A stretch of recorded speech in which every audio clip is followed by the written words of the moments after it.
विद्यार्थी मित्रांनो, सह्याद्री ट्युटोरियल्स मध्ये तुमचं स्वागत आहे. मला विचारलं ना, की सगळ्यात अवघड सब्जेक्ट कुठला आहे? फिजिक्स. हो, फिजिक्स. बोर्डच्या वेळेस बघितलं आपण. आता बोर्डची एक्झाम झाली, की फिजिक्सचा पेपर जास्तीत जास्त मुलांना अवघड गेलाय. जाऊ दे, झाली बोर्डची एक्झाम. आता सीईटीची तयारी करायची आहे. आता सीईटी म्हणलं, की आले का एमसीक्यूज. तर फिजिक्सचे एमसीक्यू जमतच नाहीयेत, असं मुलांचं म्हणणं आहे. खूप मुलांचं म्हणणं आहे, की जमतच नाहीये. अरे कसे जमणार? बोर्डच्या वेळेस तुम्ही आपलं पुस्तक जे आहे ना टेक्स्टबुक ते केलंच नाही. तुम्ही अकॅडमी जॉइन केलं. ओके. तुम्ही जेईचं प्रिपरेशन स्टार्ट केलं आणि तुम्ही आपल्या पुस्तकाला पहिल्यांदा विसरलात. मी तुम्हाला सांगतो एमसीक्यूची एक मेथड आहे बाळांनो. तुम्हाला त्या कन्सेप्ट कळाल्या पाहिजेत. तुम्हाला त्या टॉपिक मधले सगळे फॉर्म्युले आठवले पाहिजेत. मग चला अशा मुलाचं उदाहरण घेऊया, की ज्याला फिजिक्समध्ये 50 पैकी 50 मार्क आहेत. चला माझा स्टुडंट आहे. ओके. सीईटी मध्ये 50 पैकी 50 मार्क आहेत. ओके, फिजिक्समध्ये. बरं. तो त्या स्टुडंटचं म्हणणं काय, की जर तुम्हाला पुस्तकातले प्रॉब्लेम सगळे जमत असतील, तुम्हाला सगळे फॉर्म्युले येत असतील, बघा मी तुम्हाला काय सांगतोय. तर सगळे फॉर्म्युले येत असतील, सगळे न्यूमेरिकल जमत असतील, तर कुठलाही स्टुडंट फिजिक्समध्ये 50 पैकी 30-35 मार्क तर मिळवूच शकतो लक्षात घ्या.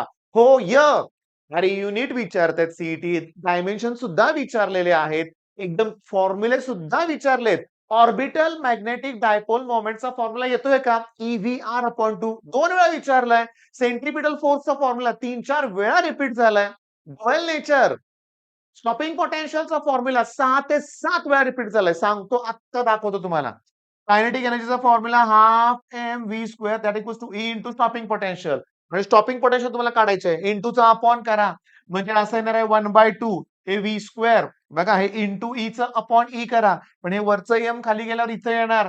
झाला की फॉर्म्युला तयार. काढा स्कोअर बुस्टर. मी स्कोअर बुस्टर सांगतोय. का?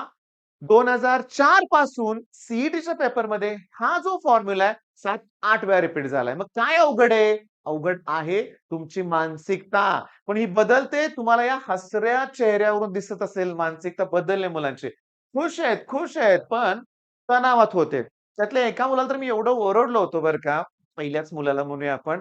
चेहऱ्यावरचा तणाव दिसतच नव्हता. पण जसं इंटिग्रेशन सुरू झालं, जमायला लागलं, तर जमलं सगळं. मग पण ही मुलं कोण आहेत? कोल्हापूर. मी तुम्हाला बोललो होतो, की मी 27 तारखेला कोल्हापूरला येणार म्हणजे येणार आणि मी तुम्हाला सांगतो, तुम्हाला अजून माझ्याकडे यायचं असेल, तुम्ही बघितलं माझ्याकडे जेवढी जागा आहे, म्हणजे 30-35 मुलांची ऑफलाईनची कॅपॅसिटी आहे. ऑलरेडी मुलांची साईड भरलेली आहे. मुलींची साईडची 2-3 बेंचेस आहेत. तुम्ही 1 मार्चला रविवार आहे का बघा रे बाळांनो. मग रविवारी फुल डे मला फिजिक्सचं सेशन तिथं घ्यायचं आहे. हो. मी तुम्हाला सांगतो, ही जी मुलं आहेत ना, जेईचीच प्रिपरेशन करत बरीचशी मुलं होती. रिझल्ट विचारायचाच नाही. रिझल्ट पालकांना सांगितलं मला सांगूच नका. सीईटीवर फोकस करायचा आहे. मी तुम्हाला सांगतो, सेशन खूप छान होतं. इकडं थोडीशी जागा शिल्लक आहे. मी तुम्हाला सांगतो, नक्की मला कोल्हापुरात असेल तर भेटायला नक्की या तुम्ही. पण आता सांगतो सगळ्यांना जमणार नाहीये. मग आता तुम्ही माझं ऐका, की कधीही लक्षात घ्या डायरेक्ट एमसीक्यूवर जंप करू नका. नका. आपण सुरुवात करूया. कुठून सुरुवात करूया तुम्हाला सांगू का?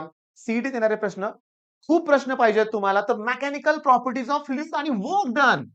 Okay, work done. मग पुस्तकात काय दिलंय? पुस्तकात ना हे एक डेरिव्हेशन आहे. डेरिव्हेशन करायची गरज नाही आता. असं एक डायग्राम माहिती आहे ना तुम्हाला फिल्मची. ओके, त्याच्यात दिलंय की work done equals to surface tension into change in area. Okay. पण जर फिल्म असेल तर 2 ने मल्टिप्लाय करा. ओके. बबल असेल 2 ने मल्टिप्लाय करा. ड्रॉप असेल 2 ने मल्टिप्लाय करायची गरज नाहीये. मग ड्रॉपलेट्स केले, वर्क डन फाइंड आउट करा. ड्रॉपलेट पासून drop, work done find out करा. हे पुस्तकातले 4 प्रॉब्लेम सॉल्व्ह करायचे. आता लागू दे वेळ. मला शोधायचंय पुस्तक. मी तुम्हाला सांगतो 12th स्टँडर्ड फिजिक्स आणि थोडासा वेळ तुमचा घेणार आहे मी, पण तुम्हाला दाखवतो. Fluid. Okay. Mechanical properties of fluid. Mechanical properties of fluid 26, 55, 65. Okay. बघा. मी तुम्हाला दाखवतोय. जो 20वा प्रश्न जो आहे 20 तिथं विचारलं चेंज इन सरफेस एनर्जी म्हणजे वर्क डन. ड्रॉपचे ड्रॉपलेट्स मध्ये कन्व्हर्जन आहे. विचारलंय work done. Bubble work done. इथं वर्क डन आणि तुम्हाला मी आत्ताच सांगतो, हा जो वर्क डनचा फॉर्म्युला आहे, मी तुम्हाला सांगतो, हा जो 23 नंबरला वर्क डनचा प्रॉब्लेम आहे, तो सीईटी मध्ये ॲज इट इज आलाय. ॲज इट इज आलाय. व्हॅल्यू थोड्याशा चेंज झाल्या लक्षात घ्या. नाही तर ॲज इट इज आलाय. मग मेथड काय? तर मेथड असा आहे, की पहिल्यांदा टेक्स्ट बुक मधली कन्सेप्ट करायची रे बाळांनो. नंतर पुस्तकातले सॉल्व्ड एक्सरसाइज मधले प्रॉब्लेम बघा आणि त्यानंतर तुम्ही पी-वाय-क्यूचं बुक घ्या आणि याच कन्सेप्ट वरचे क्वेशन शोधायचे. होय.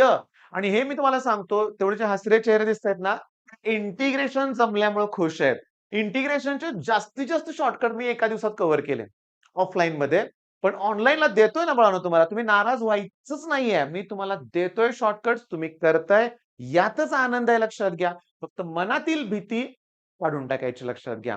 बरं आता कोल्हापूरला यायचं असेल, तर नंबर ऑलरेडी दिलाय. एका व्हिडिओमध्ये चुकून नंबरच माझा चुकला होता. 80 87 31 80 64 हा नंबर बरोबर आहे. आणि या नंबरवर कॉल करून यायचंय लक्षात घ्या. या नंबरवर कॉल करूनच यायचंय. अगदी वेळेत यायचंय. रविवारी तुम्हाला सांगतो 10 वाजल्यापासून तर दुपारी 3 वाजेपर्यंत फिजिक्स, केमिस्ट्री आणि मॅथ्सचं सुद्धा सेशन होणार. Offline crash course in Kolhapur आणि ऑनलाईन वाल्यांसाठी रँक कोर्स आहेच ना. धडाधड तुम्ही त्यात ॲडमिशन्स घेताय. खूप चांगले तुमचे रिस्पॉन्स येतायत आणि समजतंय. तुम्हाला शिकवलेलं समजतंय. फक्त तुम्हाला मी काय सांगितलंय, आता आपल्या सीईटीच्या क्रॅश कोर्समध्ये सुद्धा तुम्ही mechanical properties of fluid open केलं, तर वर्क डनचे सगळे प्रॉब्लेम तुम्हाला एकत्र दिसतील. हो. सगळे प्रॉब्लेम आणि तुम्हाला ते जमेल. फक्त तुम्ही कॉन्फिडन्स घालवू नका. पण एकदा करून होत नाही कुठलीही गोष्ट. त्याची रिव्हिजन परत करावी लागते. तुम्ही रिव्हिजन करा. मी तुम्हाला सांगू का, या मुलांना पण सांगितलं मी सगळ्यांना, ओके, की तुम्ही केली रिव्हिजन. तुम्ही केली रिव्हिजन म्हणूया आपण तरच होणार आहे. इंटिग्रेशनचे शॉर्टकट तेवढ्यापुरते लक्षात राहिल्याचे वाटतात. आपण आता इतके शॉर्टकट दिलेत मी तुम्हाला सांगतो. ऑलमोस्ट मला असं वाटतं, की प्रत्येक व्हिडिओत तुम्हाला परत शॉर्टकट विचारावेत. कुठले शॉर्टकट झाले? तर आता कंटाळा येऊन देऊ नका. 1/x into bracket x raise to n plus 1 minus 1 चा एक शॉर्टकट होता. रूटमध्ये a plus x, a minus x shortcut होता. 7 रेज टू x तसला एक शॉर्टकट होता. बरोबर आहे. त्याच्यानंतर मी तुम्हाला सांगतो, आता मलाच आठवेना पटकन, पण भरपूर शॉर्टकट आहेत आणि मॅक्सिमम इंटिग्रेशन, शॉर्टकट आणि टाइप हो. प्रत्येक ठिकाणी शॉर्टकट ॲप्लिकेबल नाहीये, पण टाइप आहे ना. तो टाइप जमला, की जमलं सगळं. बाकी काही नाहीये. फक्त एक लक्षात घ्या, मग तुम्हाला मी सांगू का, की 11वीतून जी मुलं 12वीत गेलेत ना, त्यांना पुन्हा एक रिक्वेस्ट आहे. काही मुलं बघतात, सगळं बघतात किंवा पालक पण बघतायत. तर तुम्ही शॉर्टकटच्या नादाला लागायचं नाही आता. तुम्हाला सांगू का, पार्शल फ्रॅक्शन पुस्तक जर बघितलं तर पानभर उत्तर आहे. आपण 8 सेकंदात सोडवतोय, 10 सेकंदात सोडवतोय. Using shortcut. पहिला व्हिडिओ बघायचा शॉर्टकटचा. Shortcut tricks part 1. पण बोर्डला नाही चालत तसं. बोर्डला ते लिहिलंच पाहिजे आणि तुम्ही शॉर्टकट वापरले ना, तर कंटाळा येतो बरं का लक्षात घ्या. मग नको वाटतं ही कोणी लिहायचं. पण बोर्डच्या एक्झाममध्ये प्रत्येक एक्झामची डिमांड वेगळी आहे. बोर्डचा क्रायटेरिया वेगळा आहे, सीईटीचा क्रायटेरिया वेगळा आहे. सीईटी ही स्पीड टेस्ट आहे, तिथं क्विक मला पाहिजे. पण बोर्डला मला प्रेझेंटेशन इम्पोर्टंट आहे. हे लक्षात ठेवायचंय. मग आता तुमच्या सगळ्यांचे हसरे चेहरे मगाच्या या मुलांप्रमाणे मला बघायचे ओके. तुमचे सगळ्यांचे हसरे चेहरे बघायचे मी तुम्हाला सांगू का? आणि पॉसिबल आहे ते. तुम्ही जर ठरवलं तर. तुम्ही ठरवलं तर. पण काय होतंय मी तुम्हाला सांगतो. मी जेव्हा मुलांचे फोन चेक करतो ना, तर डिस्ट्रॅक्शनच डिस्ट्रॅक्शन. नुसतं डिस्ट्रॅक्शन. रील्स किती बघितल्या, शॉर्ट्स किती बघितल्या, फोन कॉलवर किती वेळ आहे, Instagram, Snapchat, free fire max. मग सोडून द्या. मग तुम्हाला काय करायचं ते अगोदर ठरवा. एक क्षण सुद्धा वाया घालवायचा नाही इथं लक्षात घ्या. जरा सुद्धा तुम्ही गप्पा मारू नका. अभ्यासाचं डिस्कशन करा. एकमेकाचे डाउट क्लिअर करा. तुमच्या आई-वडिलांनी तुमच्यासाठी इथपर्यंत येईपर्यंत प्रचंड कष्ट घेतलंय. अजून ते कष्ट घेतायत. त्याची जाणीव ठेवा. पण एक लक्षात घ्या, ते त्यांचं फ्युचर तुमच्यात बघत नाहीये किंवा तुम्ही खूप प्रगती करावी, खूप पैसे कमवावे आणि आम्हाला उतारवयात सांभाळावं, अशी कुठल्याच पालकाची अपेक्षा नसते. तुमचं फ्युचर चांगलं व्हावं यासाठी धडपड आहे. परिस्थिती नसताना देखील लाखो रुपये पालक भरतात. मी बघितलंय खूप मी त्या मुद्द्यावर बोलणार आहे बरं का. मी मुद्द्यावर बोलणार आहे. क्लासचा रिझल्ट हा मुद्दाच वेगळा आहे. मी सगळ्याच पालकांशिवाय बोलतो ना, क्लास जॉइन केला. नाही सर त्या क्लासचे रिझल्ट खूप चांगले होते. अरे पण ते रिझल्ट किती मुलांतून आले होते? ती मुलं कोण होती? ती मुलं अशी होती, की तो कुठलाही क्लास नसता किंवा लावला असता नसता रिझल्ट देणारीच मुलं होती. याच्यावर एक सेपरेट मी बोलणारच आहे. पण तुम्ही कुठं चुकला हे पण तुम्हाला कळायला पाहिजे ना.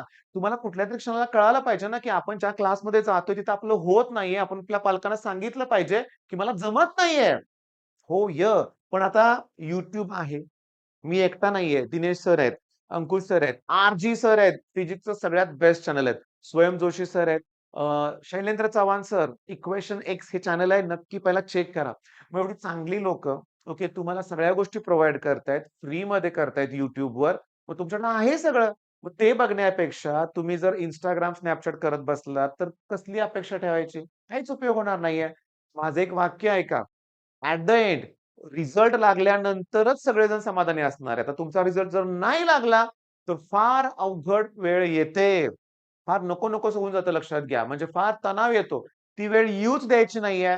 रिझल्ट नंतर पेढे वाटायचे आहेत एवढंच मॅनिफेस्टेशन करा. मला चांगले मार्क मिळणारच आहेत, पेढे वाटायचेच आहेत. ओके. मग रिस्ट्रिक्शन लावून घ्या. All the best.